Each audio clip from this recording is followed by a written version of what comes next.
Steve needs me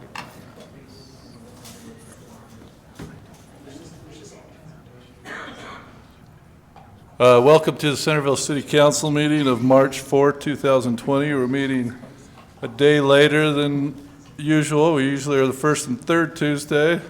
We're the first Wednesday because of the caucus last night in Utah and the vote. Yeah, it was like Super Tuesday. That's why we're meeting tonight. Let's do a roll call to start, starting at my far left. Meekum, present. Ince, present. Ivy, present. McEwen, present. Thank you. Let there be noted that there's 4 of 5 council members present. Councilwoman Fillmore did ask to be excused, was not feeling well. She was quite down. She didn't feel she could join by call either, so we excuse her for that reason, and obviously want her to get healthy and pray for her in that regard. So we will start with a prayer thought, and I don't see our guest person, so I've asked Councilman Ince to give us a prayer thought. Just a prayer this evening.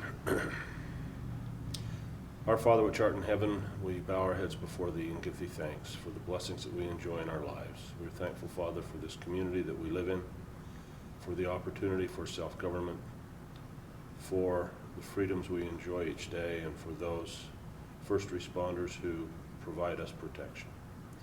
We pray that thy Spirit might be with us this evening, that we will be prudent and polite to each other and express opinions and make good decisions. And say this in the name of Jesus Christ, amen. Amen. Thank you. If you'd all rise with me and repeat the Pledge of Allegiance. I pledge allegiance to the flag of the United States of America and to the republic for which it stands, one nation under God, indivisible, with liberty and justice for all.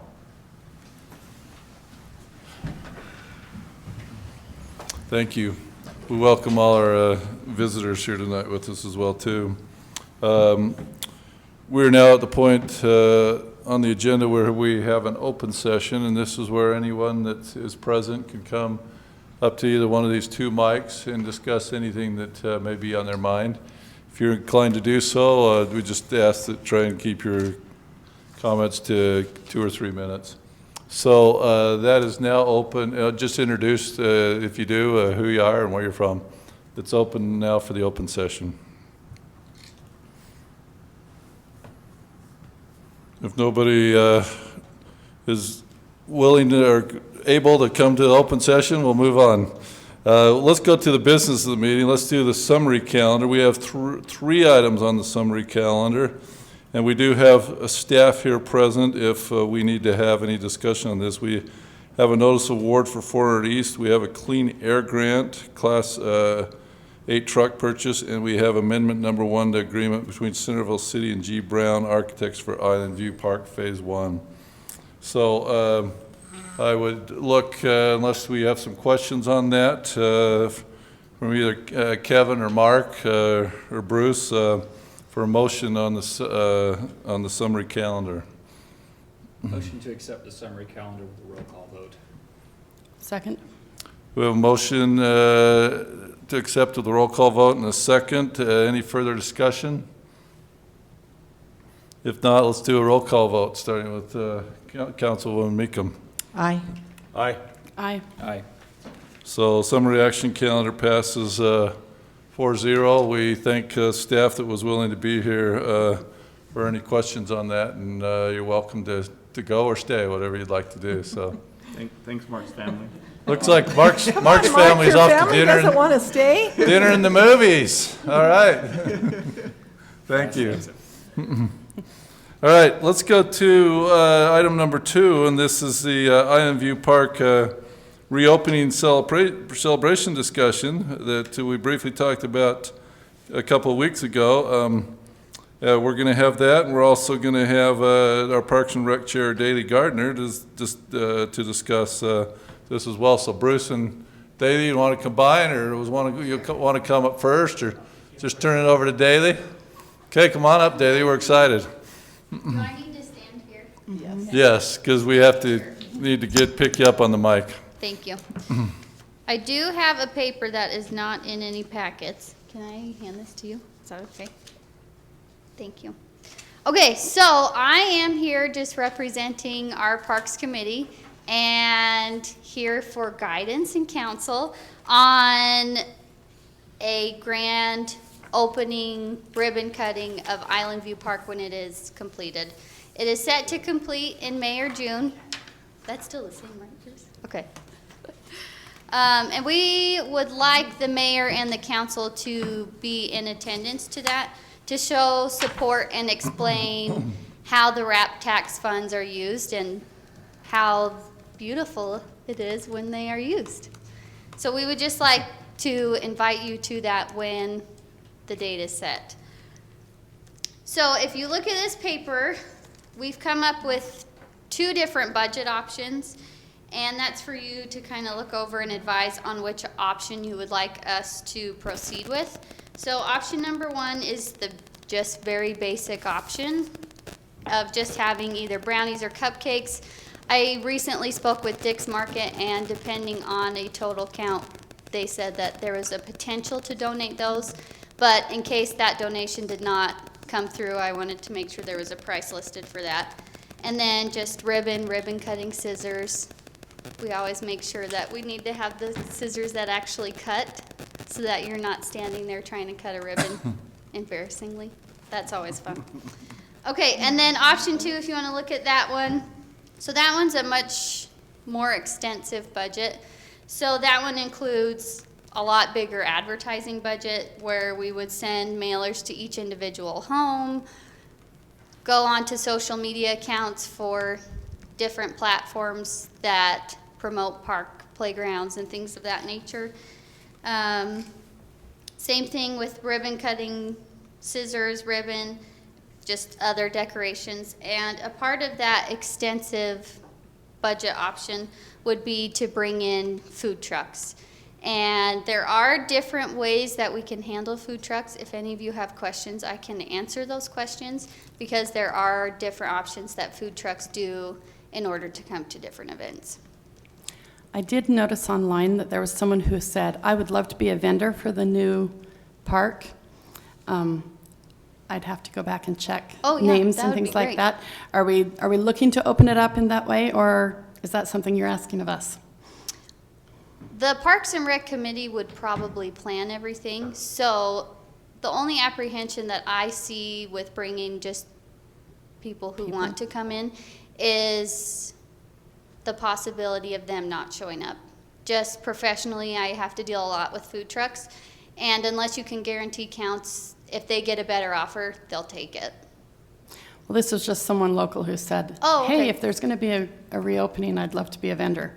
And that was just a Facebook comment that I ran into, so I'd have to. Is this our local one? It was a comment on a post. I'd have to go back and look at who it was.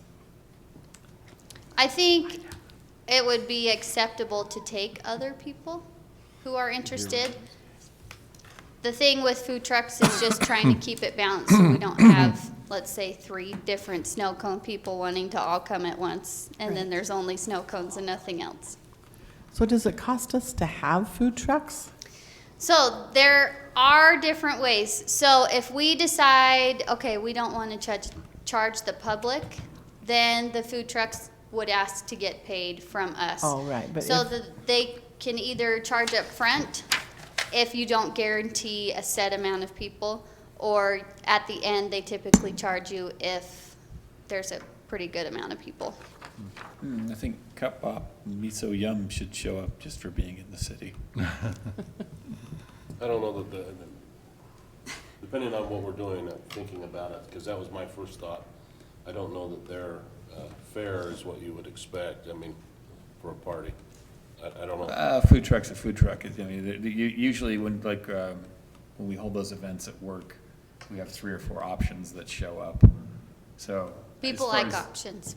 as far as the guarantee of people, I mean, we could send out mailers to every home, and we're not, I don't know that we, Still could. depends on when the celebration is, who's at work, all of that. What is our expected date?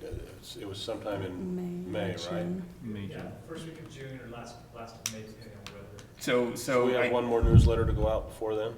Oh, okay, good point. That would be a better way than utility bills. I'm not opposed. So to it. when did we say the date was? May? End of May? End of May, End of May, 1st of early June. June. So what Good. we discussed as a committee is just having a soft opening. So when the park is done, we don't announce that it's open, but it is open. Kids can go and play. But then we would have a set date that's for grand opening ribbon cutting Can we ceremony. please make sure that that's a Saturday for the grand opening? I just don't want to disenfranchise people who don't want to come on, get off work to go to that opening. Yeah. That's my hope to guarantee more than 500 is if they can show up on a Saturday morning or whatever. So, yeah, utility bills and that other type of stuff is a good option. I haven't run this by anybody yet, but then I don't know if Leah's up to already doing another newsletter in like May.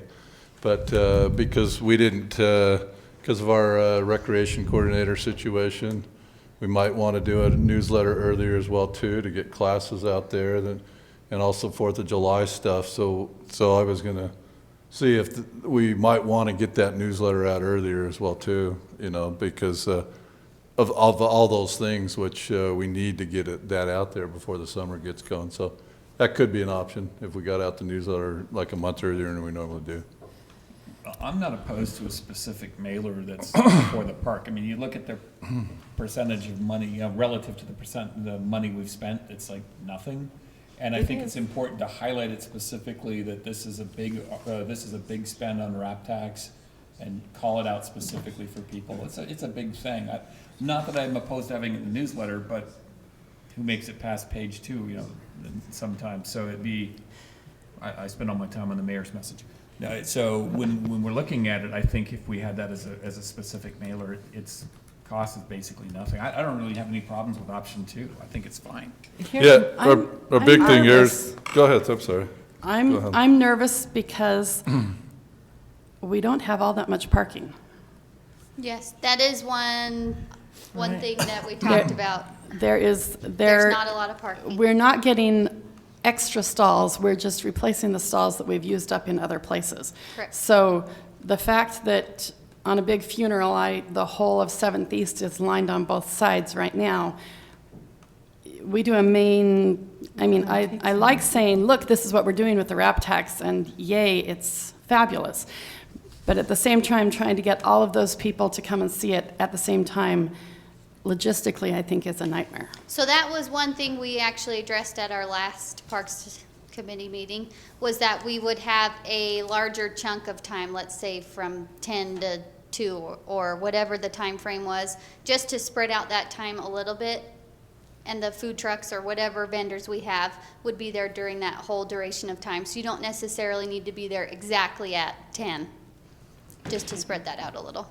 I agree with Stephanie, though. I think parking will be a big issue. But for a one-time event, though. But it's a one-time event, but we can only get so many people in. You're just going to make people angry if they show up and there's nowhere for them to park. My other thing is, I know I'm a tightwad. I look at the $3,000 and I think I'd rather put $3,000 swing in there or something than to pay the $3,000 for. I mean, yeah, compared to what we've paid, it's not a lot, but we can get some things for $3,000. But before, when I was working in the business world and doing some advertising, we had somebody that was advertising, and they said, as I was helping them do some advertising, the advertising place said to me, but look at the market. If you're advertising pizza, every home that you send an advertisement to is going to be interested in pizza. But if you're sending out a specific thing, how many people are really going to, out of those people we do those mailers to, I don't think you're going to have a huge turnout. I think we're going to pay a lot of money to get 50 or 60 people there. And I think we would get that many people if we did it with the newsletter. Because anybody without small kids isn't going to come anyway. Sure. So I think we're advertising to a large group of people that really aren't interested in the park. That's a fair point. Bruce, on the last grand opening of a park we did we do a mailer? Can you come up to the mic? Kingy Pavilion. We had a last. No, we built Freedom Hills Park and also Porter Walton Park, and we did an open house ribbon cutting at the Porter Walton Park, and it was mostly just the stakeholders that were involved in building it, the engineering company, the designers, the city council, the people who had donated money or the land, who we bought the land from and things like that. So, and we did do a ribbon cutting just recently on a pavilion that's much smaller, and it's kind of the same thing. The people who are interested in it, that were naming it or donated the money or helped to build it, they're the ones, and the city council, they're the ones to come. I agree. I think a lot of extra work won't get you very many more people Yeah, there. I think A that lot much of extra money, we're not gonna, yeah. maybe a big banner where you get off the freeway, and maybe a banner here at City Hall, so that, people know about, if I'm interested and I've got kids that I want to take to that park, I see that banner, I'm gonna pay attention to it. Well, and I think you made a good point too, that the amenities at the park are more enjoyable when there's not a crowd there. It would be a better perception or better visit for anyone who goes to the park if they went randomly, and so you might want to just advertise that the park's open, and let everyone know. We want everyone to know, and maybe put a YouTube video or something of all of the fun things in the park, but you don't necessarily want them all to be there at I don't a think we certain want hour or hours. time. Yeah. I agree. Okay, you talked me out of the mailer. Sorry. This is where they need the electronic board outside. Yeah, that's exactly what You I want to was. use 3,000 towards Where's that? Spend the 3,000 on that. Brad Yeah. loved that comment, didn't he? So how much are those banners? I mean, they're not that expensive. $100 it says down here for a banner. 100 to 300, depending on size, color, all that. Yeah, if you do a full Yeah. color. If you do full color, they're a little bit more. Full color doesn't bother me. I like snappy. Do we have to buy scissors? I actually mentioned. Can't we just, So borrow we the could ones borrow- from the, We could borrow some chamber? from Center Yeah. Point. So They I- do not cut, so it's the, mostly just the for a Chamber of picture. Commerce has real scissors. That's what they use. That cut. We can definitely reach out. So is there anything unique for opening a park besides just a regular banner? Do you want them in your office? Probably not. I mean, I'm kind of being creative here. I think of the fire station, they had hoses where you kind of decoupled them, All right. I didn't know if But there's when we're any. talking about a banner, we're talking about advertising. We're not talking about we're going to cut the banner. We're talking about, Well, I'm talking ribbon cutting scissors. Okay, Isn't that what fine. we're talking about Yeah. on the scissors? right, but then you said a banner, so I'm like, So, Oh, sorry, I meant right. So maybe some pruners, some hand pruners. hey, there There you you go. go. Anyway, They can get We can put them back in the Parks Department when we're done. That So, might be a cute idea. I like that. Mine and conversation. so I like that idea. between the bare bones and the option two, there's a lot of space. Yes. Right. So, I mean, would it be reasonable just to say we set a budget at, say, $1,000? That gives them a little bit of room for some of these others, like miscellaneous decorations, covers, banners, but it's less than the full-blown option because we're not doing the mailer. I mean, it seems to me that would be just a straight line number, easy enough to justify and give them some options rather than try and pick a line item on each one of these. I'm going to join you, Robin. I look at the decorations and I think, I don't want to clean them up. And I don't want them to fill up the garbage cans. Well, that's why we're So- hoping Bruce will That's why regulate. we're there. Let's just say, yay, the decorations are the new toys. Well, yeah, well. They are very colorful, in case you're not aware. I have not seen the installation on those yet. They're very They bright. don't have to spend to that. I'm just saying, if you gave them that amount, that gives them some flexibility without going towards the full option. I don't know, is that a reasonable amount? I mean, Yeah. Yes, Yeah. yes. seems like we can cut that one down to, Yeah. The pavilion, we did cheaper scissors, a cheap ribbon, popsicles, and I think we did it for less than $100 or so. well, now you're gonna get the budget cut.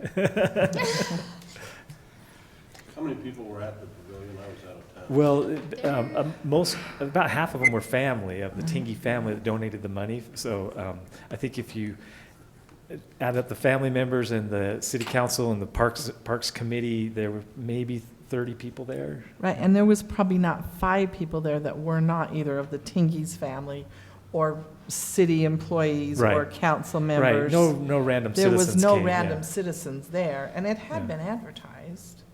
So that's what I'm saying to you. I think you'll get a few more at the park, but I don't think it'll be huge, but I don't think we really want I don't think we want to have it huge. yeah, I don't know. Yeah, if we want them to come, but Because not that's necessarily been all the at the same time. complaint that I've heard so much about the new Bountiful one, is that it's great, except that you can never play on the toys because there are too many people there. So we don't want to start out by having people be frustrated with our new park. At the same time, we rarely have this big and expensive a remodel.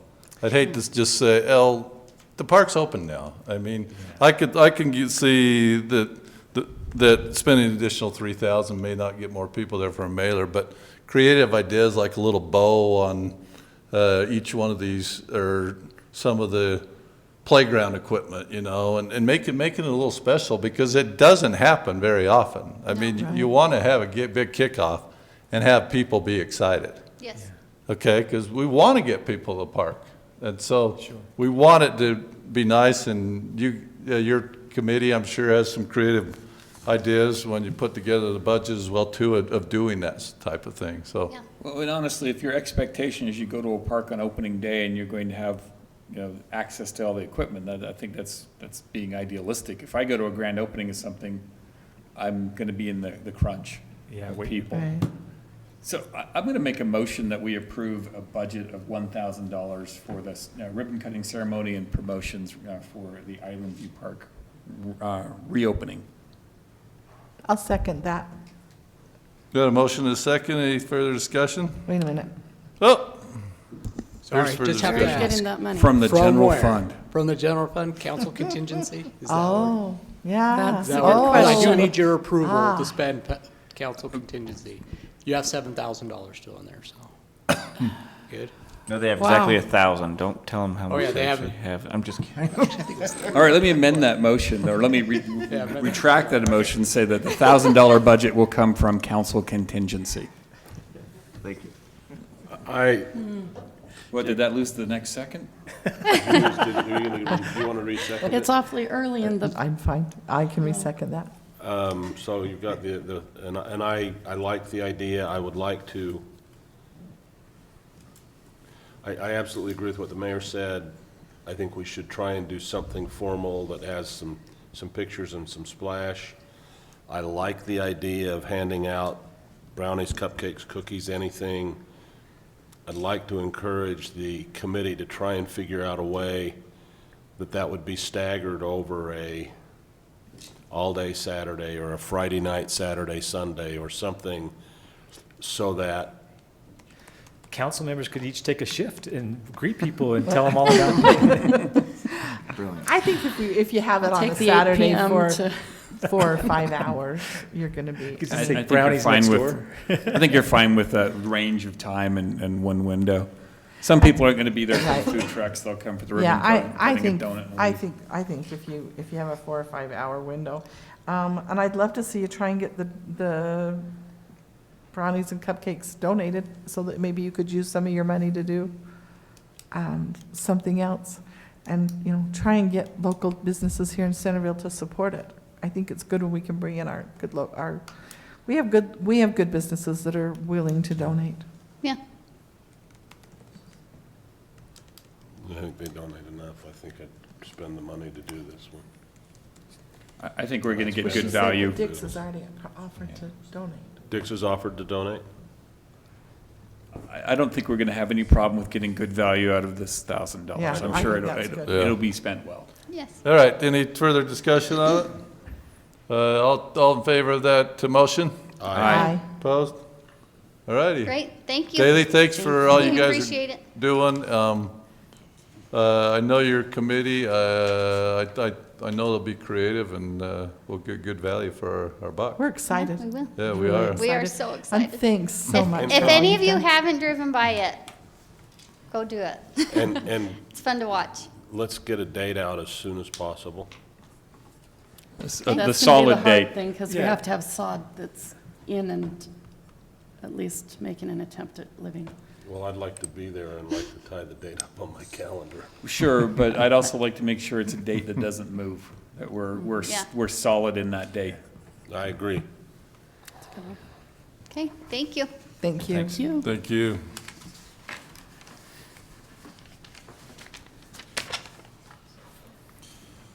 All right, so let's move to item number 3. This is amendment number 4 to the interlocal agreement for animal services. Brett, you received a letter from Rhett. Do you want to talk about it, or Virgil? Yeah, thank you, Mr. Mayor. This is the same amendment you see every year, just adjusting the fees based on how much activity occurred. You know, and I'll speak frankly here that we pay very, very little for animal control based on having run animal control in the past or bringing it in-house. And I think they do a great job. In fact, when I was setting up animal control in a previous city, I called Davis County because I liked the model. But it is shifting, and that's what I have to warn you about right now before we really get into this amount, is this is the final year of this agreement. And as some of you toured the facility not too long ago, I'm not quite sure who had the opportunity to tour. I believe you do, Councilmember McEwen. It was me, the mayor, and Councilman Ince. And so you're seeing that they're in desperate need of a new facility, and so we will see our costs increase. I am working, a few of us city managers, 3 of us are working with Commissioner Elliott and Rhett to discuss what are the options going forward. So this is the final year of that agreement.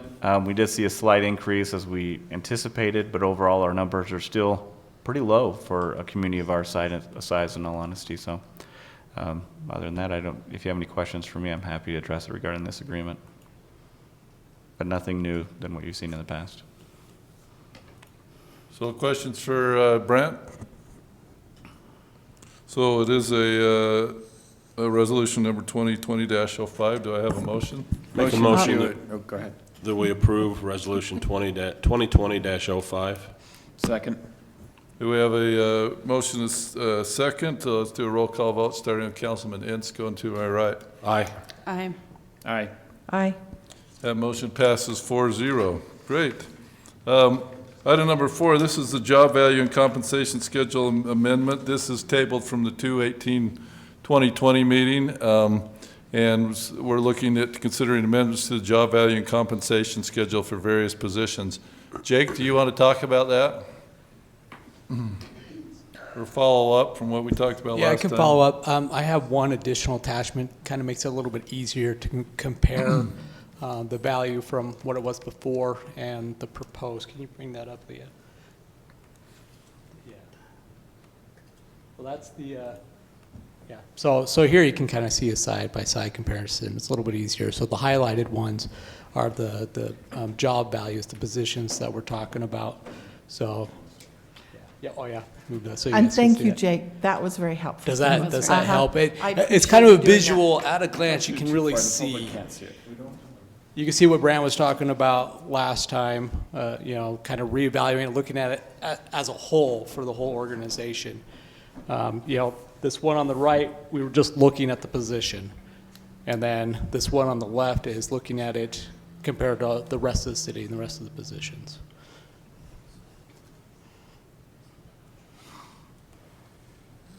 So that's, So again, just to back up and explain a little bit of why, you know, we adjusted our methodology when Jake and I were evaluating the 2 positions, the finance director and the administrative services director. We were looking at it independently and just saying, what do we look at these 2 positions? And then we went through that job value process that you were exposed to when you did your compensation study. So we valued it and we said, okay, this is about where we think it is. But after we had our recruitment, failed to hire anybody in our first round, we analyzed our methodology, and what we failed to do, or at least what I failed to do, is look at the grand scheme, the holistically looking at the methodology that was used for the entire city. And so when you look at it holistically, and some of the assumptions and some of the subjectivity of a compensation study, when you implement that into this analysis, it does shift things. And again, one of the primary ones that I can use for the finance director evaluation is you look at the job value or the number associated to the budget. Well, the finance director oversees a very small budget, just a few employees. And so they were rated at a 0.38, which is equivalent to a community development director. But actually, when you're looking at the finance director, they're looking at the entire budget and managing the entire budget of the city. And my reasoning is they should be equivalent to myself at the same job value code, which is at 1.4. So that alone increased it, just saying, yes, they are really ultimately responsible for the entire budget, just as I am. And so those are the areas where we really looked at saying, how do we evaluate this on a holistic approach compared to other positions within the city. So there isn't any fudging of numbers. We aren't trying to make it get to a certain point or a certain level. We were just changed our methodology, which I think is far more accurate.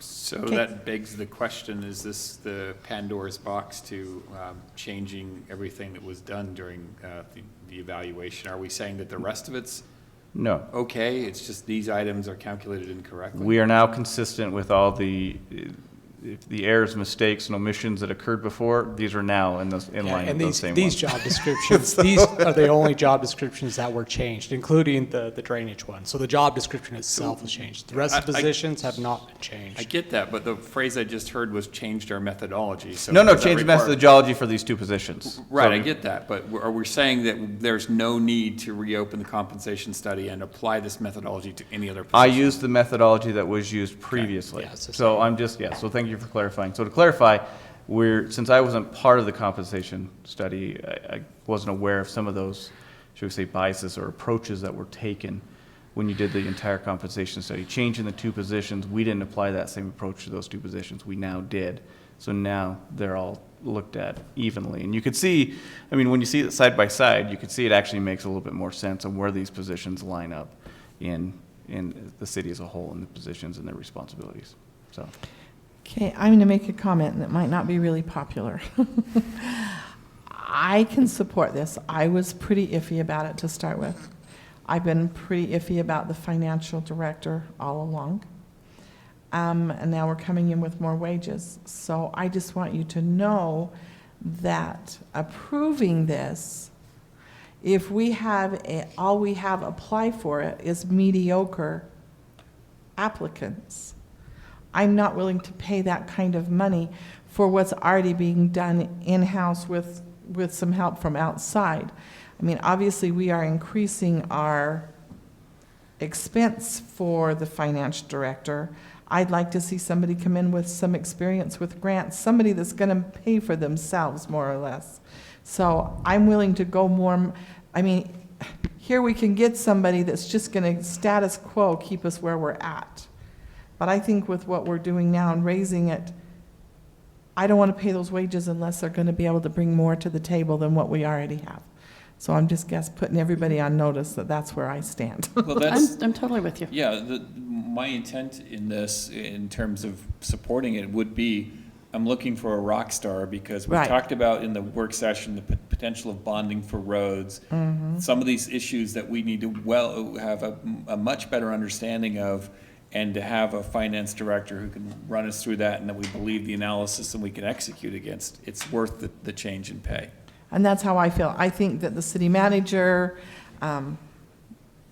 Jake, and I the, don't have a title. and the, I don't know what you are, Jake. You're just Nobody does. Jake. And the accounting firm that we've been using, it's worked. So should we be paying more money? If we're going to pay more money, I want to get more for my bang for my buck. So we need to be looking for somebody that can get us some grants and has some experience in that and knows what they're doing. So- And if that's not the applicants that we get, then we need to not hire. I wouldn't say, and I'll defer to the others on the panel, the interview panel, that we had mediocre. I think there were a couple that stood out. Oh, I that don't they- think we had mediocre. I'm saying if all we get is mediocre. Sure. I'm not saying anything about the people that already applied. We didn't have the right fit for the. We people didn't have the already right had. fit, and But- so- But I'm Right. with you, we don't want mediocre on But the we next don't, I don't round. want, yeah, I'm not We saying need- anything we need about the rock people stars. that already previously applied. I'm saying I want a rock star For those wages, I want a rock star. Sure, from staff, there's a reason why we didn't hire anybody the first round, is because Right. we are looking for that right fit, and we are looking for the rock star. I just want staff to be aware that we're not necessarily granting the financial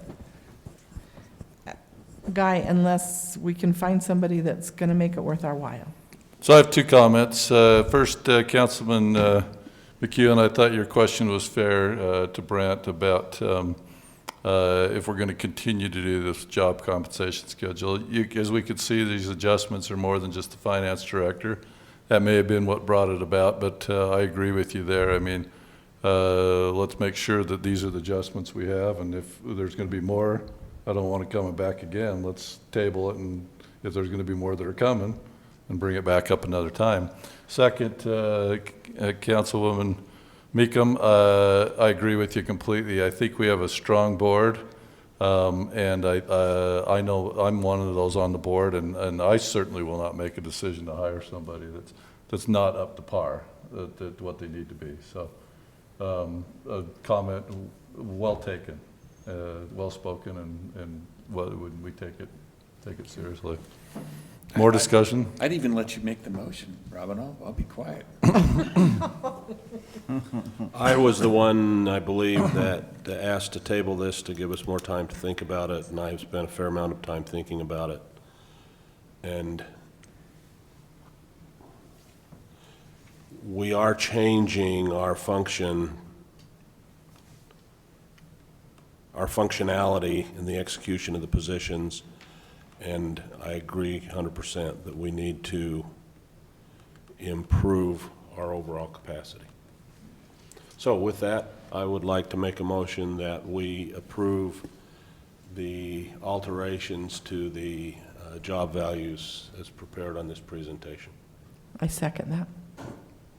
We have a motion and a second, unless we've discussed quite a bit. Any further discussion? If not, we'll vote. Councilwoman Ivy, going right. Aye. Aye. Aye. Aye. That motion passes 4-0. Thank you. Next item on the agenda is item 5. This is a continuing discussion as well. It was brought up in the past about utility bill donation check box. Jake, is that you again? Or is that you, Daly? Are you talking about this one? Thanks again, Daly. Well, I wasn't here for the discussion last time. That's about okay. a Maybe you'll month bring ago. That means you have a fresh perspective. different twist to it. Well, I can tell you what needs to be done in order for that to happen. Okay. What we have to do within express bill pay is people have to actually opt in to an additional service. That's how it would be defined in the system. So that way it can be set up on their utility bill with the option to donate. So that's the express bill part. Okay, and that might be a little difficult. We have to advertise. We have to let every single one of them know on the utility bill that this is an option that they can opt into. Here in the finance department, when we get the actual physical ones, we still get those, believe it or not, the mail-in and the ones that drop off. There's an extra step in there. Tana, our clerk, would have to actually create 2 separate accounts. She would have to go through all the utility bills twice. So it does double her work when it comes to, she has the capacity, she could handle it, but it is double the work for her to account for whatever that donation is, as well as the regular bill itself. Does that work increase if you had 2 different options, like Whitaker or Community Foundation? Or Even more, yeah, so you would triple it. So each For option one, you add yeah, adds so you more. have your utility services, and then you would have each whatever donation check boxes on there. It's just double checking. It's just double checking those amounts, making sure we're getting them into the correct funds. But yeah, Okay. it's old school because she's looking at the check and she's looking at the bill, and she has to physically put in those numbers into the system. As far as from the express bill pay perspective, if you had a Whitaker line, no increase. Yeah, that's no issue. Yeah. That would be coded directly to that fund. And how many papers are we getting a month, roughly? You mean for utility? Yeah. About 4,800. No, I mean that we're 4,800. receiving back How the many paper one physical rather paper than bills? Oh, physical online. papers? Percent You know, wise, 40, 50%. We're probably getting about 20-25% Right. of them. I think Jolene shared 40% with me. Maybe it's a little less. No, it's not Okay. really.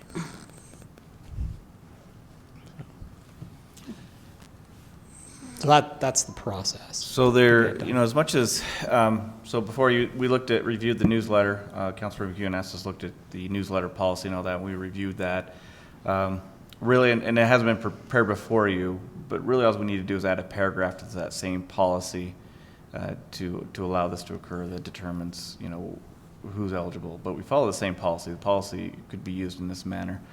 I will be honest with you, there are concerns still from administrative position is who do you select? I mean, even if we just select Community Foundation is still under the umbrella of the city, even though it's a separate 501c3.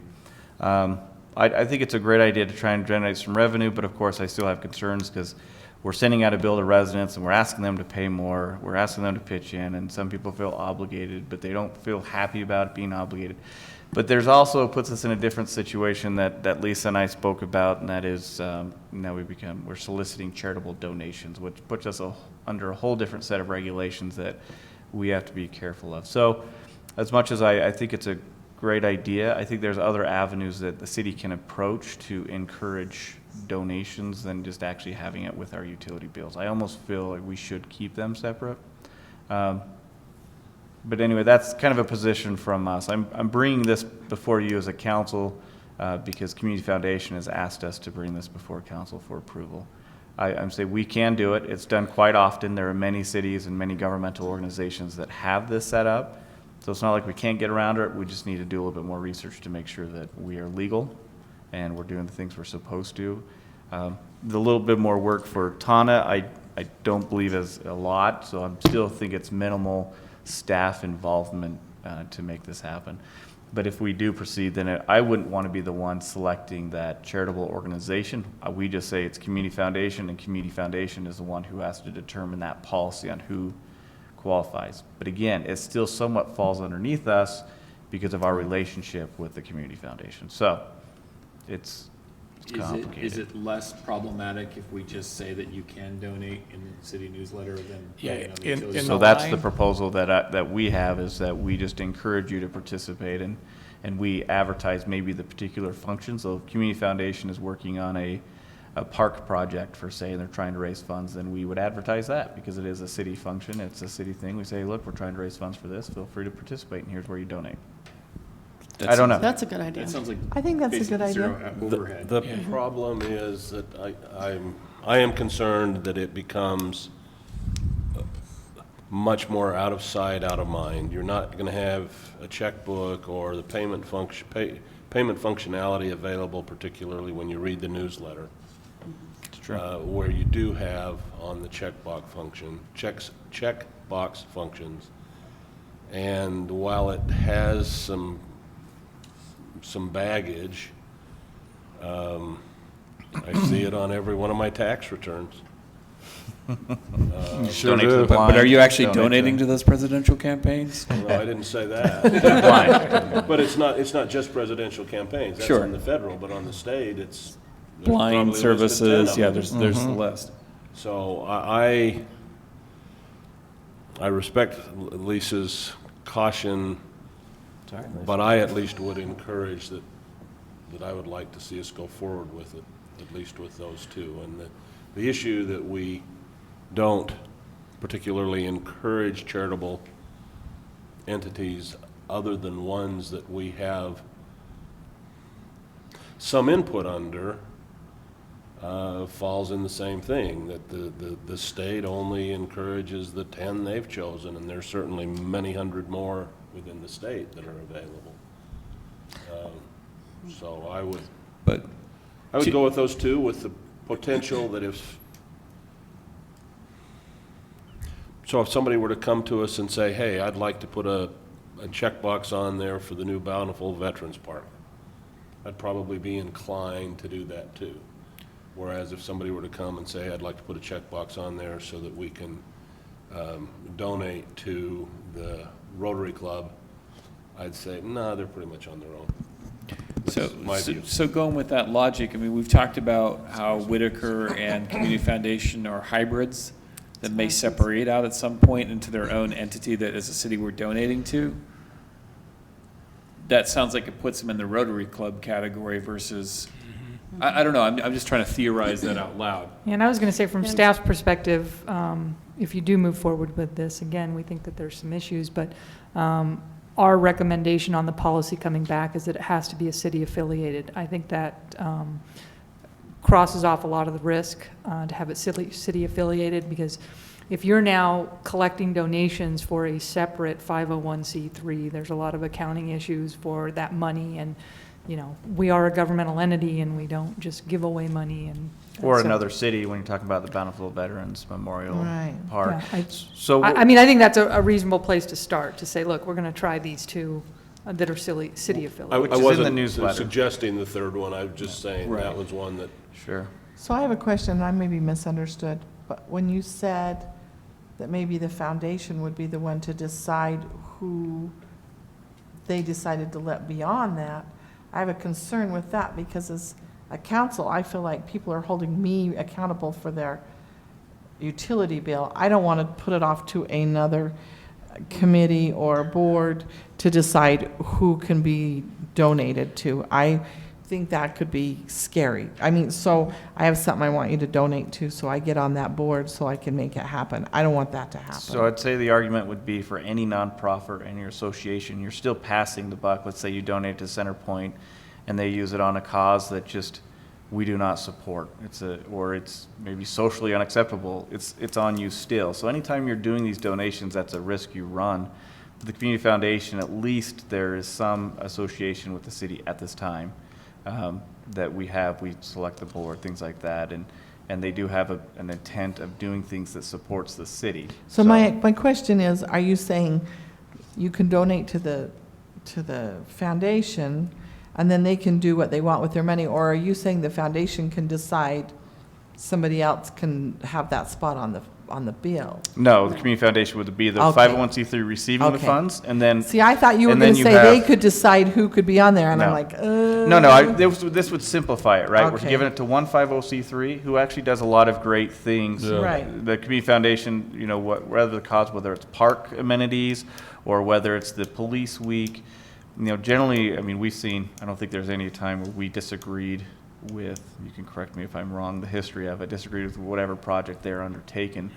And so that's where I would say it goes to community foundation, and then they're the ones who have to develop the policy of who they send the money to. They don't have to necessarily have a policy, but that board would then dictate and say, we do want to potentially give it to the Bountiful Veterans Memorial, because now we're out. Now they can actually do that. It's a 501c3 dictating that. I would also like to, and I don't know that we should or shouldn't do it, but if we do, I'd like to reevaluate it in 6 months. If we're only bringing in a small amount of money and it's costing us more money, you know, we'd be better off to donate them a little bit of money than we would be to pay for, you know, I don't know. I'm not a box checker, so, Well, I'm right there with you, Robin. If staff time exceeds the donations, then it's so we upside need to, down. but if nobody ever looks at that, nobody's gonna know. So I'd like to know how much is coming in each month, you know, how much is coming in through the box donations, so we know if it's worth our while. So I will say, with just like with any other business, there's going to be a lot of startup costs here, right? So we're going to take on quite an endeavor for Lisa and myself, looking at the rules, regulations, and making sure that we're doing what we're supposed to, getting the community foundation on board, getting staff educated, creating that application, or that, you know, because they're going to have to fill out an application and sign it saying, I want to give X number of dollars to the community foundation and take it out of my utility. There's going to be a lot of startup costs. And there absolutely needs to be reevaluated. All programs need to be evaluated into the program to some extent. From a staff perspective, we can go either way. We really are on the fence on this one. We see some strong benefits, but we see some cost or some concern. So this is purely a policy. If I can quote Corey, this is a value judgment call, 60-40 on you. So, I do think we will get some complaints from citizens.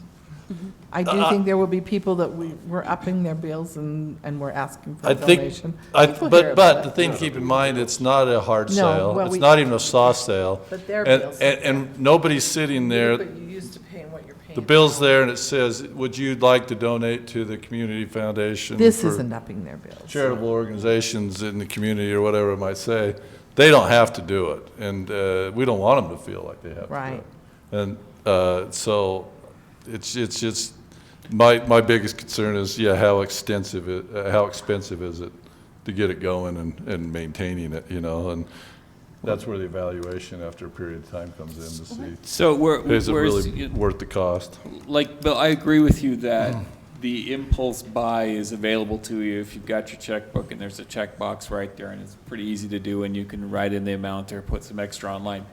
I totally agree that that's the opportunity that you have, but like you say, well, if we wanted to promote the Bountiful Veterans Park newsletter, I've got absolutely no restrictions on saying, hey, our next door neighbor, who the city council is endorsing on this project or whatever, suggests you go to this website and donate. You're right, it is an extra step and you'll miss that impulse buy, but we don't have any restrictions on that. We could say the same thing about Whitaker Community Foundation and Centerpoint for that matter. They take donations as well. And where the relationship is different with Centerpoint, I don't think that if we're gonna use the newsletter for that purpose, that we shouldn't have any less promotion for them or any of the other causes. As a council, we decide that we want to support or highlight to the community. So I'm not sure that it's as valuable as I've been feeling like it was, because thinking back, I don't see my online one. There's not a checkbox for me to see because it's automated. And It's not a, that's one of the issues. The automated ones, they won't ever see it. anybody who's automated, it already pays. It doesn't come up and say, hey, by the way, do you want to add more to what you're going to pay? It just deducts it. End of story. And I never see it. Let me And clarify. I So, don't think I'm the only one in Centerville who does that. But you get a bill, right? Or you just, yours is all Mine is direct. I get a paper statement and I throw it in the garbage. okay. so I just want to clarify. So checkbox, I mean, really what we're talking about is there is no checkbox. I mean, literally there's not a checkbox in this case. We use it because that's how it's been done in the past. You check it, give money. Sure. But really what we're signing up for is you're going to fill out an application that says, I want to donate $5 a month to this cause. And you're going to see it on your paper statement saying, Community Foundation, $5. So it's not a one-time donation? No, it's So not. no, it has to be a service that you sign up for that's going to be a recurring payment. Did you know that? Well, on the electronics, once you've signed up for it, it's gonna come every month. On your bill, you could check it this month and not check it next month, and you can encourage. But then you've you created could work for add- staff, where they've got to reconcile that. This is where we- And that's what I'm talking about. This is where Cassell will not allow us to do that. So Cassell would not allow us to do this type of program. It has to be a service. Cassell says it has to be a service they sign up for. They signed a document saying we are willing to give this. So until they opt out? I didn't understand. Yeah, they have to opt out. Sorry, I need They to have to clarify make the that. phone call and That's- cancel. Oh, they have to call you to cancel? They would have to call us to cancel it, yeah. So let's assuming it was wildly successful and you got it to half the city who decided like, I wanted to donate $5 this month and then they get hit again the next month and say, wait a minute, Yeah. I only gave you $5, not 10. You know, is that going to be an issue or, I don't know.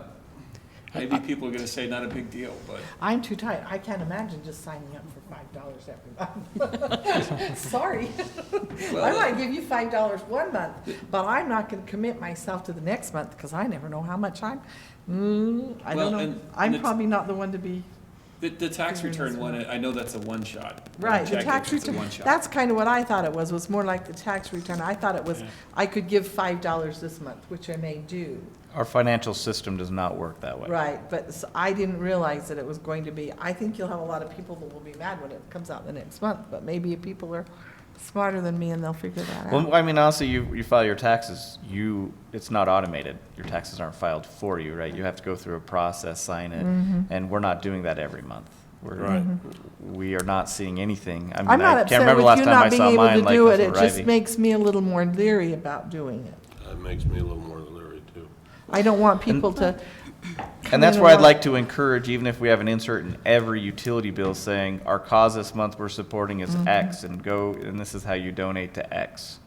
Or whatever that might be that we advertise in that insert, which would be no different than somebody signing a checkbox. I mean, the impulse buy, you just have a checkbox and put in And a if you check. have an online, I mean, if the foundation has an easy way to go on and Venmo or whatever, And that's something we could look at for the community foundation, easier ways to donate, because right Yeah, now I they was have to gonna come in the office, but I mean. You know, if you there's- could do a Venmo, It's all I done think by you'd get check. more money from that than what we're looking at. If you could say, go to communityfoundation.com and Venmo them $10, and especially if you listed what the project was you're working on, I might be more apt to support the police than I am. And we've got that Something notes, else. we've got that notes field in the utility bill. If nothing, at least you're raising awareness. Because if you ask the citizen on the street, what's the community foundation, or have you heard of it? Outside of a small group of people, Right. they're gonna say, I have Nobody no does. idea what you're talking about. Yeah. And they're gonna So- think it is the city if we put it on our bill. Well, but I don't have a problem saying, we are supporting this group, or we think this Right. is, this is a city organization. We think you should go to this website and learn more about them, or learn how you can donate. At least you're giving some visibility, but you're not tying us to accounting issues, opt-in, opts-out. I mean, raising awareness is effectively free, either in the newsletter or on the notes field in the utility bill, right? Right. So I have no issues with that part. And it gets us out of the trouble of, do we have to change everything when we fix the hybrid issue? Because I really don't like Right. setting up a transaction that's going to be ongoing, that then we have to reconfigure when we figure out what the actual 501c3 is and what our relationship is to it. So, So I would be opposed to doing the checkbox, but I certainly think that we should work with staff to do some messaging on how we can raise awareness using the tools we have, the utility bill note or the newsletter. I have no issues with that at all. Right.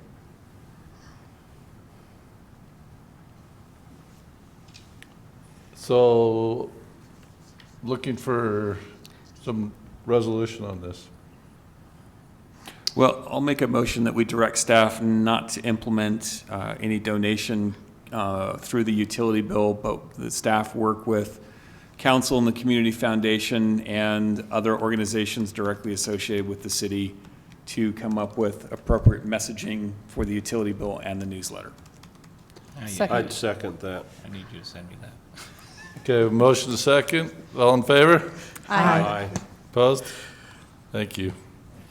Okay, let's go to item number 6. This is minutes review and acceptance from the February 18th, 2020 City Council. Any discussion on that, or we have a motion to accept the minutes as presented? Motion to accept the minutes as presented. Second. Okay, all in favor? Aye. Opposed? Great. As we do every 2 weeks, so we can hear from you, each of you on your committees that you're over, at least quarterly. And if something more critical comes up, we want to hear from you more often. The report to this council meeting is from Councilmember Ince. Anything to report? Sure. On Mondays during the legislative season, there is a legislative policy committee that is sponsored through Utah League of Cities and Towns that the mayor and I have been attending, And Brad? and Brant, Yeah. excuse me, beg your We're pardon. the 3 LPC members. That evaluate, the committee evaluates, with the help of staff from the League of Cities and Towns, legislation that is in the process that has a direct impact on cities.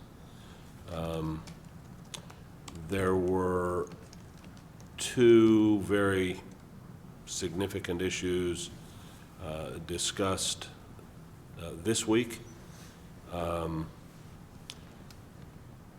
One was with regard to body cameras and the ramifications to police for not having body cameras on.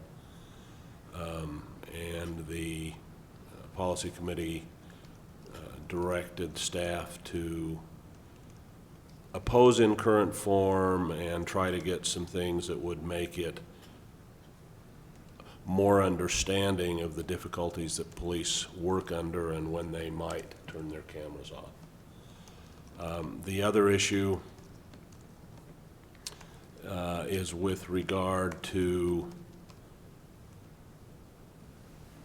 extending the ability of a city to extend the time frame on RDA projects and how the money was used. That is an issue being significantly sponsored, as I felt like I understood it, by Salt Lake City, that has a lot of resistance in other areas around the state, and also the Legislative Policy Committee was directed for staff to oppose that. Those continue to go on. If you have anything that you happen to notice in the legislation, we have the ability to bring that up to that group on behalf of the city. I don't know if the mayor would like to add anything to what I've reported on that or not, or Brent. I think that was a great report. Those were the two big issues we spent the majority of the time on. Long time on the second one. Long Uh-huh. time. And if you have something you want brought up, do it quick, because we only have one of these meetings left. That was two. Is there two? I thought there was just this Monday and that was it. Is there one more? Should be next Monday. Session Yeah. closes down. Yeah, Well, I guess it's just one then. Okay. yeah. So, So much fun, I wanted to go again. The second item in my report is that on April 16th, we have another Great Utah Shakeout, earthquake planning. The emergency planning function in the city is working towards a citywide exercise. We last October did an exercise and did the first one where we did a Thursday evening instead of a Saturday morning exercise, and really had pretty good response from it. So this next exercise will also be on a Thursday evening. Now, the general state shakeout is at 10:15 a.m. in the morning. City offices, especially schools in the city, will be participating at that point in time. We will have a radio-controlled canvassing of the city to locate 10 primarily utility failures or problems caused by the fake earthquake, to see if we catch all of them and get them reported essentially within a 30-minute time frame. You will hear about that through your particular districts. There are 5 districts in the city, and the primary notice will come out through the LDS church functions. We would encourage everyone to register themselves on the Great Utah Shakeout. Doesn't mean a lot other than in political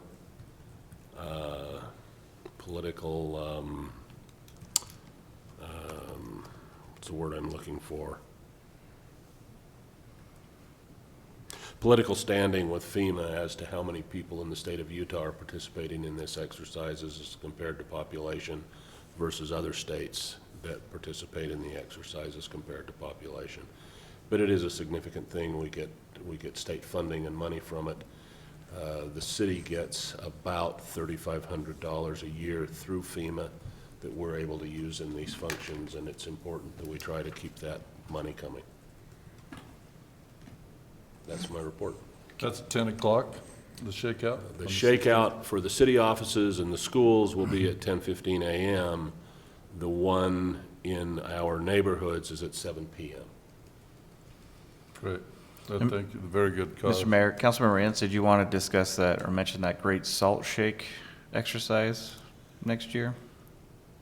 I didn't see that I had enough information on that to You really just want me to mention just it yet. briefly mention it? Well, it's part of our budget as well. So in 2021, May, June 2021, there's an exercise, a joint exercise with FEMA.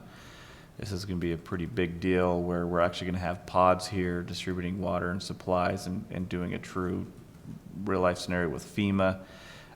That is going to require a lot more effort and involvement of our staff, particularly the police department. So what there is in the budget that Chief didn't get to today, as part of the emergency management budget, is potentially an increase of, I don't know, Jake, what we put in there, maybe $10,000 in personnel costs to cover the officers' overtime. But anyway, it's going to be a huge deal.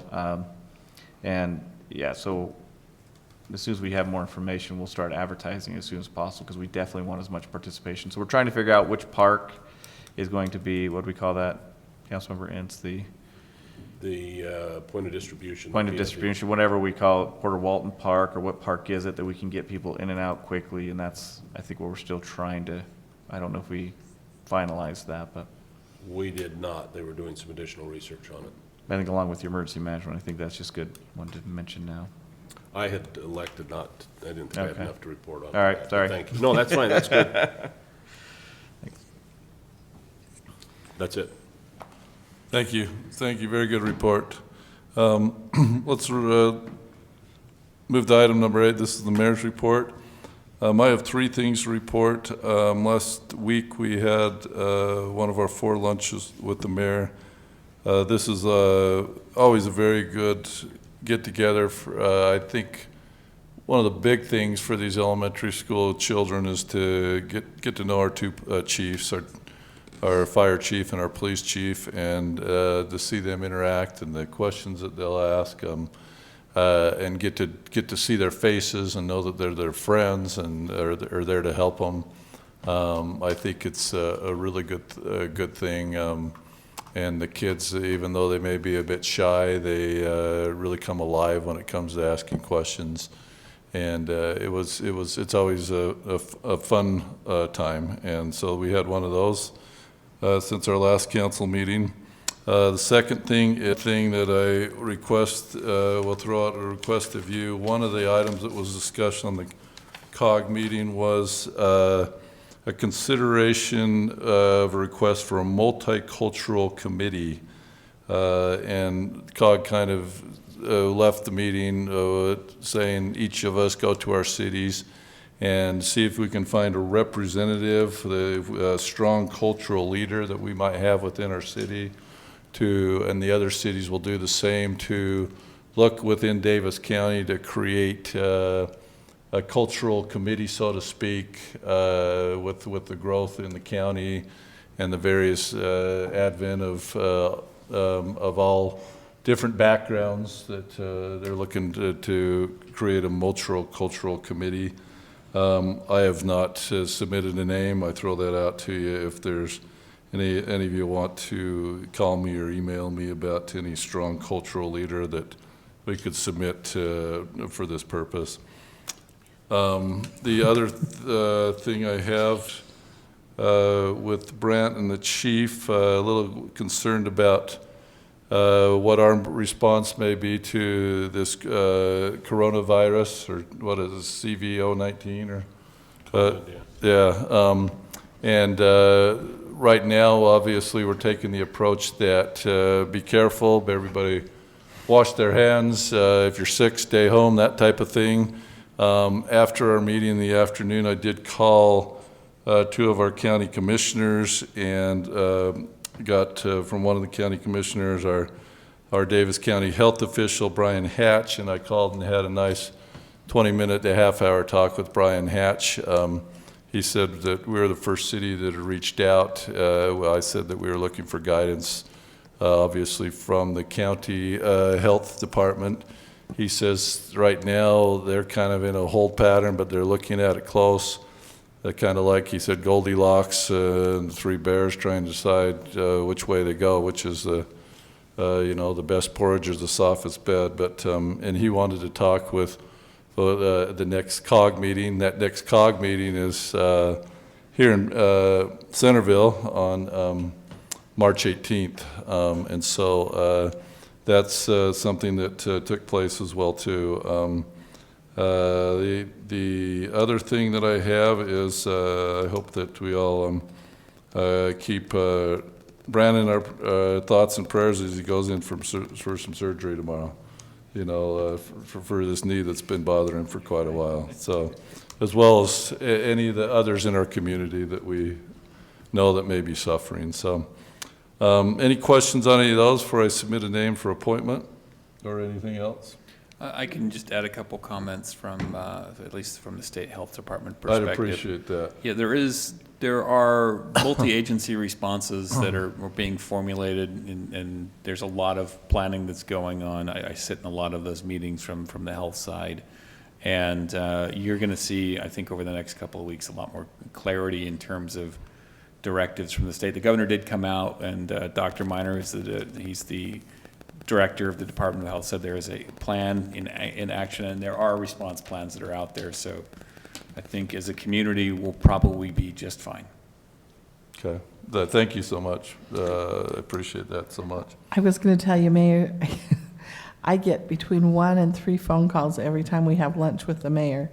I at least, now I just say to him, I'm sure it must be lunch with the mayor, because sometimes I'm not even in the community, but what's going on over at City Hall? Well, I don't know why. Well, there's a fire engine, and they're all got their lights on, and I'm like, must be lunch with the mayor, because I always get at least one, and I've had up to 4.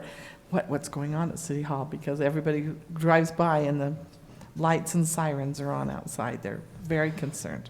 And I don't make that decision. No, it's always different ones. Our police officers and our fire men, they enjoy doing it, you know. And It's really fun. that's They kind all of come in. how much they Sirens on. pull the horn and the siren is up to them. So. Yeah, it just makes me laugh, because when I get this, what's going on at City Hall, and I'm like, I don't know what is, and then when they start telling me, I'm going, lunch with the mayor. So one of these times we'll burn down and I'll say, it's lunch with the mayor.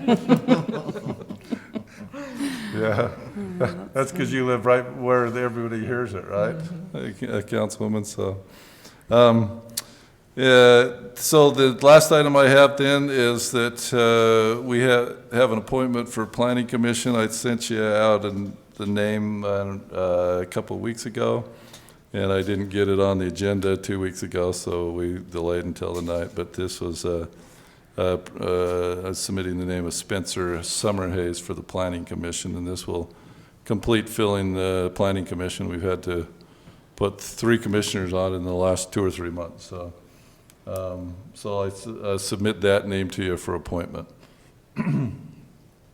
I'd motion to give advice and consent for the appointment of Spencer Summerhays to the Planning Commission. Do you have a motion? Do you have a second? I have not been able to find anything out, so I'm going to refrain from seconding. I don't know much about him. Either Robin or Stephanie. I'll second it. We have a motion to second. All in favor? Aye. Aye. Opposed? Nay. Okay. That was Most- quiet. That was a nay. Sorry about that. Motion passes 3 to 1. I'm hoping that we have a great balance, our planning commission of all backgrounds of life and ages and everything else. It's tricky. It really is. But I think that we have a very conscientious planning commission. So thank you. Last item is the city manager's report. Thank you, Mr. Mayor. I do have 5 items, but I'll keep them brief. First item is our next budget discussion, next work session, March 17th. We'll continue with department head presentations. We'll see. I'm sure we'll get through the rest of them that day. We'll go through a few other items, and we'll just have budget discussions ongoing until we, address all the issues. But first, you'll get to hear basically a holistic approach from our administrative recommendation, department heads and city management and finance. And then we can go into the policy side of the house and discuss some of those policy discussions in some other areas. So that'll be at the next work session on March 17th. I just want to let you know, GASB 84 work session, we've scheduled for April 7th, so we can discuss. We think we have a pretty good direction on 3 of the 4, and one we are still trying to figure out, and that's the Community Foundation. I think it's going to be the more challenging one to figure out the direction of. And we'll have Marcus there. We've asked Marcus to help us with that evaluation and interpretation. There's a checklist that, Jake, we should probably send that checklist to all of council so they can see the process that we're using. So this is the checklist that the auditors have provided to us, saying this is how you go through this checklist to determine if it meets this criteria, and if it If it's a hybrid, it'll tell you, no, it doesn't meet the conditions, therefore you need to find a different way. So we'll send that to all of you so you can see what kind of process, but we'll have Marcus there to present and help us with that discussion. What are the other three? I'm sorry. So Centerville Cares, Citizen Corps, Community Foundation, Whitaker. Those are our four. Like I said, I think we have a pretty good direction on 3 of the 4, and it's just Community Foundation that really might be a decision at this level to decide which direction you want Community Foundation to go. And then John Halling said we'll be meeting with him to kind of discuss at the same time Community Foundation. And why is the theater not on the list? Centerpoint? They're not. They're a separate 501c3. They're already, we don't have, we own the building, and that's what we control. That's, Don't we place that some we don't, people? but our funds aren't, if their funds were with our funds, then we'd have a problem. Okay, so it's entirely the separation. And Mm-hmm. Anytime. The fact that we have people, we get people on the board doesn't matter. No, they're the ones who make those appointments, not us, Okay. right? So from the work session, I kind of put out the B word for bonding, and I don't know where everyone else's appetite was on that, but if we could get even a pro forma of what that might look like in terms, like I said to Randy, wave your magic wand, which projects would you do?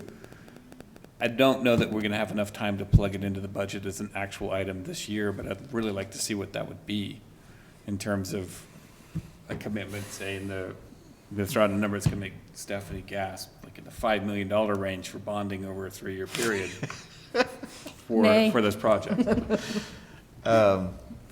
So If looking we could work that it- into one of these budget sessions we've got coming up, I'd really like to see that analysis of what that would look like. Sure, I to think get that analysis the done, presentation and analysis should be done, yeah. there's definitely a cost associated with running those numbers, but I mean, we can reach out to one of the consultants to help us Well, with that. Stephanie's opposed to it. I don't know if anyone else wanted to see that analysis, but I'd. No, I would I'd be really like to interested in look at it. seeing, I didn't agree like with your the mayor, $5 I would be interested in seeing it. Well, I only threw out 5 million because a bond of 1 million isn't going to do anything. Nobody's gonna write that. The operating go costs are 20. too high. Right. Yeah. Okay. Let me, a different recommendation maybe at the next city council meeting, Lee, if you could put that down. But not 10 million. No, not 10 million, but we'll give you an idea of the process, or maybe, Jake's really good at this as well, to give us, the basics for sure. Jake can look into it and give us an idea before we go out and spend money Right. with a consultant and. Sure. But I think we do some things as staff, and so maybe at the next council meeting, we'll have that as an item to, let you know what we found out. You okay with that, Jake? Okay. Okay, so that's April 7th. Finance director schedule with the approval of the job evaluation tonight. We're not in any hurry to hire a finance director right now since we're really in the middle of the budget. But I propose that we, April 1st, send out the recruitment again with the closing date at the end of April, do interviews May with possibly start date July 1, just in the new fiscal year, keep it clean. So any concerns with that timeline? I know it's quick and dirty timeline, but. What days are you anticipating interviews? In May. Any So, specific- because no, not at all. I would assume we're gonna keep the same interview panel. We will. Okay. Yeah, so we'll get with you and figure out those times. I'm just saying April to the end of April as just the recruitment, keep it open for 4 weeks or so. And then as the interview panel, we'll get together and we'll determine our availability in probably the second week of May, I would anticipate. That work? Okay, and then, just going off the coronavirus update, I'll just let you know, we as department heads had a meeting today to discuss what we would do. Our concern was more here at the city to make sure that we don't disrupt city operations. There might be some minor hiccups in how we do a few things, but what we're trying to do is just establish those triggers where maybe we have people stay home from work or work from home or be isolated in their offices. We're just looking at a number of things. In no way are we panicking, but at the same time, as Councilmember Ince knows, this is a plan that we should kind of have in place anyway. So this is kind of just forcing that envelope where we need to really evaluate how would we do this and maintain our operations, make sure water is still flowing, people can still pay their bills. So from a city operational standpoint, department heads will be coming back Tuesday with their recommendations for each individual department and what they would do to make sure that operations aren't aren't hindered in any way. It's a good So. thing we updated that electronics meeting policy to only have one. Well, we're thinking that we need to update it again, so that we talked about that one as well.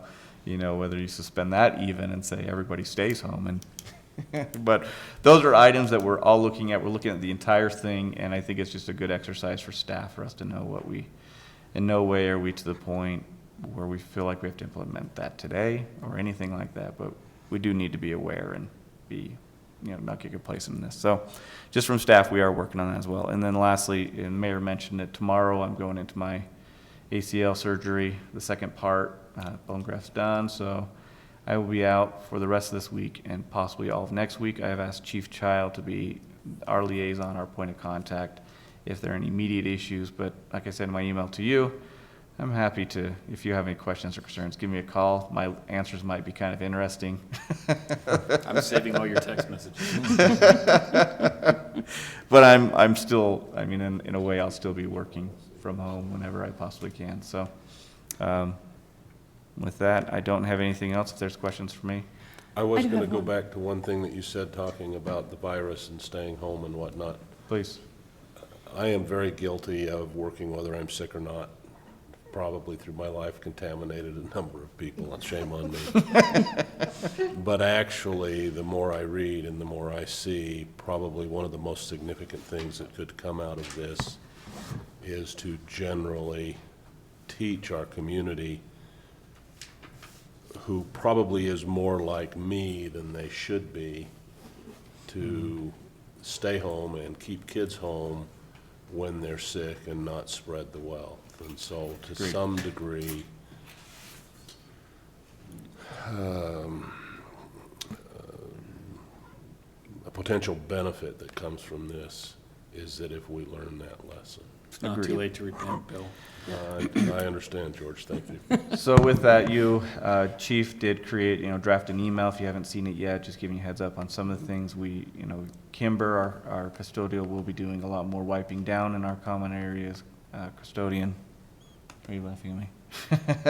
We're wiping out, you'll see, actually we'll be trying to acquire, if they are not all sold out, some of those stands for hand sanitizers to be at our entrance here to City Hall, as well as Public Works, and just trying to be more careful and having some more Clorox wipes available for wiping down your own phones. So we'll have a Facebook message. Again, we're waiting for direction from the county and the state. We want to make sure our messages are consistent with theirs. We're not going to be drafting anything absent of them or without their approval. But we do want to let the community know that we are thinking of this, so you'll see a Facebook message, possibly if it's approved for the Department of Health. We don't want to speak out of turn from the Department of Health with the county on our Facebook page saying, yes, we're aware, and just be smart. Do a self-assessment. If you're sick, stay home. If you wash your hands, don't touch your face, and things like that. But we'll be putting that on our Facebook with the county's approval. So, but again, we'll be waiting for the information that they tell us what to share with our community. Okay, anything else? I did have one thing, and I apologize, it's my fault that I was not paying close attention. When we talked about the spring green waste program, and we talked about the typo of the times, then when I look at what actually came out, it's not what I expected.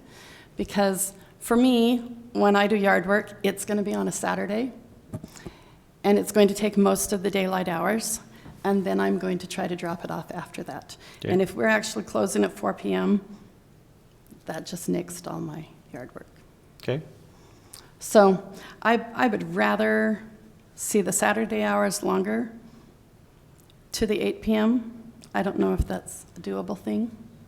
Since there are only 2 Saturdays, I don't know. We did discuss that, and there were some maybe conflicting issues, but I don't think it's unheard. I think there's a possibility of extending it. Happy to have that conversation, and I think we can definitely fulfill that. So I don't think that's an unfair request at all. All right. I would actually submit, and you didn't really say this, that in my mind, it could start much later. I was going to say 10 to Yeah. 8, actually, we could possibly start. Or even 12 to 8. Sure. Because you So you're get going more to do the mileage yard out work of it. first. Right. Okay. Nope, I'd go 10 to 8. Some people I was are going to say early 10 to 8, risers. because some That's true. people are early risers, and they'll have worked all all week and they'll have something to do on Saturday and they'll want to get it in before they go to the games and stuff. I think 10 to 8 would be fair. We'll have a conversation, with Public Works, and I'll send out an email if there's a change, and then we'll advertise that change. Okay, But thank I'll- you. I'll make sure you're aware. Thank you for the information, that could be helpful, thank you. All right. Thank you, Brent, and thanks for all the questions, council. I'm not aware of a, yes? I do want a closed session, just briefly to discuss acquisition of real property. That's the thing, right, Lisa? The possible acquisition of real estate or real property. You're serious? Mm-hmm. Okay. All right, then I'm going to motion that we go into closed session for the purpose of discussing property or real property acquisition with no intent to return to the council meeting. Second. All in favor? Aye. Aye. All right. Council's closed. Hi, thank you.